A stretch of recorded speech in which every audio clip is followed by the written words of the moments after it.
The Polo Vivo was introduced in 2010 into the South African car market, and since then it has been considered one of the best budget cars, hence a lot of people bought it. Most people call this car starter pack, but right now majority of you all can't start with the pack. At the time it was worth buying, that's why a lot of people ended up buying the Polo Vivo. But right now there's quite a lot of brands that have emerged the South African car market, brands such as Suzuki. In this video we are not only going to review the car, but rather determine if it is still the best budget car and if whether it is still worth your money. Welcome to today's review of the Polo Vivo 1.6 Highline and in a black style. The Polo Vivo had actually replaced the most popular city Golf and became a cheaper alternative to the normal Polo. Quite amazing, the Polo Vivo is still appearing in the top 5 of best selling cars in South Africa, which means you guys are still buying this car. Starting with the performance of this car, it is powered by a 1.6 liter natural aspirated engine with 4 cylinders, and this is a petrol engine by the way, and it produces 77 kilowatts of power and 153 newton meters of torque. The engine is mated to a 5-speed manual transmission, and you can still choose to get the automatic transmission. The claimed top speed you can drive with this car is 188 kilometers per hour. However, South African roads have got a speed limit of 120 kilometers per hour, so don't try exceed the 120. But because you all are not law-abiding citizens, I know you will exceed the 120. Remember, this Polo Vivo is a Highline and it comes with a 1.6 liter natural aspirated engine, and there's still a Trendline and Comfort Line which come with a 1.4 liter natural aspirated engine which produces only 55 kilowatts of power. Yes, you heard me correctly, 55 kilowatts of power. Is that sufficient or not? I don't know, you tell me in the comment section. However, I will give you my view at the end of this review. Well, if you are concerned about the performance of the 1.4 and 1.6 natural aspirated engines, you should consider going for the Polo Vivo GT because it has got a 1.0 turbo, which performs very much better than this. Well, I guess you guys can see that this one comes with a black styling package, which is an optional extra, and you know with these VWs everything is optional. For those who may not be familiar with these concepts, when we say something is optional, it means you have to pay to get that feature.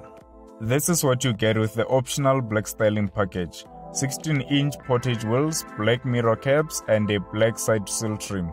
Coming to the front, I've got no complaints, everything looks good. You still get xenon headlamps and you have an option to put IQ lights. Of course, I know one guy that did this and they look very good. And what differentiates the Highline from the Comfort Line and Trend Line is that they do not come with fog lamps. So in front, in the Highline, you get fog lamps, which are these, for those who do not know what fog lamps are. One of the things that I like the most with VWs is flipping the logo and opening the boot. The Polo Vivo comes with 270 liters of boot capacity, and this can be extended to 635 liters, with the rear seats being folded down in a 60-40 split. Well, this is a small hatchback and we must understand that we can't get that much of boot capacity in this car. One nice thing about the car is that it comes with a full-size spare wheel. Well, I'm saying it's nice because you get a full-size spare wheel with sufficient boot capacity. In many instances, for you to get a larger boot capacity, you actually end up getting a space-saver spare wheel, the biscuit spare wheel. Well, I do not understand why VW didn't just put electric windows, or were they going to increase the price? You might never know, but it doesn't make sense. This is old school. This is a small hatchback, and when you buy this car, you don't buy it for space, né? So I had to put the driver's seat in my driving position to see how much of leg room my back passengers will have, and that is the space that they will have. However, this is still dependent on how tall the driver will be. You might not have sufficient leg room there. You also get ISOFIX points for your child seat. There is no option for leather seats, and this means you must be able to instill some discipline in your passengers. Otherwise, just get leather seats to avoid fighting with them. So this is actually the extent to which you can open the window. It can't go down further than that. The dashboard did not change that much, but there are two things that I'm gonna highlight: the leather wrapped multifunction steering wheel that you get with the Highline, And also the touchscreen infotainment system, that is very nice. It actually connects to Apple CarPlay as well as Android Auto, and there's some system that is also there which I'll just show you on the screen. I must say that this is a user-friendly system and the touchscreen is very responsive. Well, I actually wanted to play something so that you guys can also get the sound quality. However, the problem that I'm gonna have is that I'm gonna play someone's song and then next thing YouTube says copyright, wara wara wara wara. So I don't want to do that. One of the things I know about young people is that they don't listen to radio. They rather play Kabza the Small, Oskambo, Makazi all the way every day and never listen to radio. But I must emphasize the importance of listening to your radio. As much as it's boring, but you know, you can always tune in at the time where there's news and stuff, you know, to stay up to date with what is happening in the country. And sometimes, most importantly, they do give updates on what is happening on the roads, which roads have got traffic, which roads have got accidents, and which roads to avoid due to maybe natural disasters and all of that. Well, you can have your own settings as well, even time. So where the time is saying 2 o'clock, you take it to 1 o'clock so that you're late everywhere you go. And yes, I did listen to Kozi FM and just heard a lot of Zulu and nothing. You can also adjust your driving seat to your comfortable driving position. But one of the things I don't like is this winding thing. I prefer the pulling one, you know.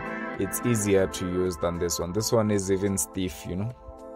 Don't mind what I'm saying, it's just a matter of preference. One of the things that you have to pay for that you do not pay for in other cars like a Suzuki Baleno or Toyota Starlet is an armrest. Where is an armrest, guys? So if you need an armrest, you then tell them to fit it in at an extra cost. And there you go with your aircon air vents, which are very simple to use. I think aircon air vents were never complicated to use, ne? Coming here, you get 2 cup holders and a 12-volt charging port. You do not get USB charging ports down there. You only get one that is on the infotainment system. And these are basics. I don't think we should even discuss this thing. This mirror is very important. You find someone driving and they can't see what's coming from behind.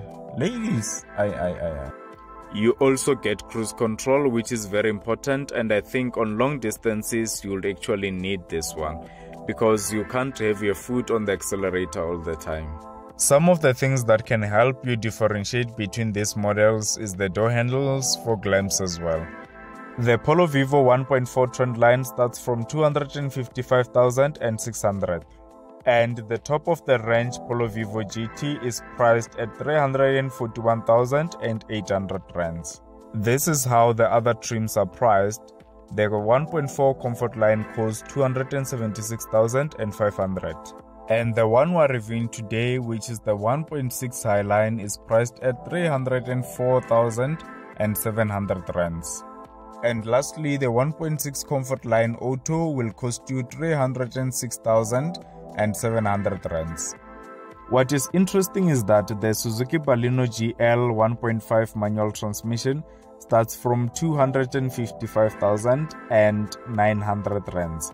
And this is the same starting price as the Polo Vivo 1.4 trendline. And between the trendline 1.4 and the 1.5 GL Suzuki Baleno, the best option becomes the Suzuki Baleno because there you even get a lot of features that even the Highline does not have. For example, park distance control, an armrest, as well as a reverse camera. They are not included. And you still get a multimedia infotainment system that supports Android Auto and Apple CarPlay.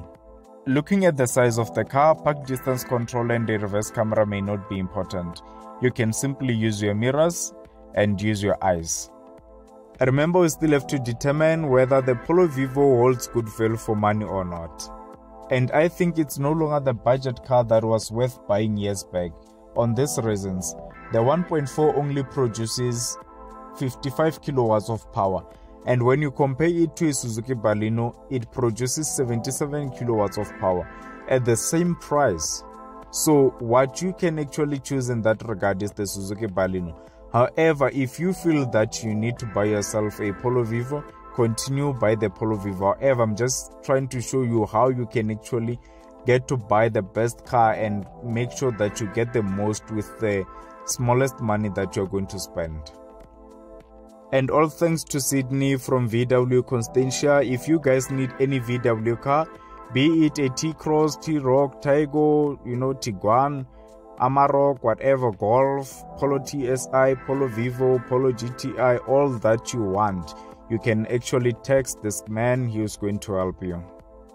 My name is Sydney Mbata, VW Constantia. And you're looking for the new car, you're welcome. Visit VW Constantia next to the Clearwater. Thank you, as Sydney. Enjoy. But I forgot to tell you guys to subscribe to my YouTube channel if you have not subscribed, and thanks to those that have already subscribed. Stay tuned for the next review.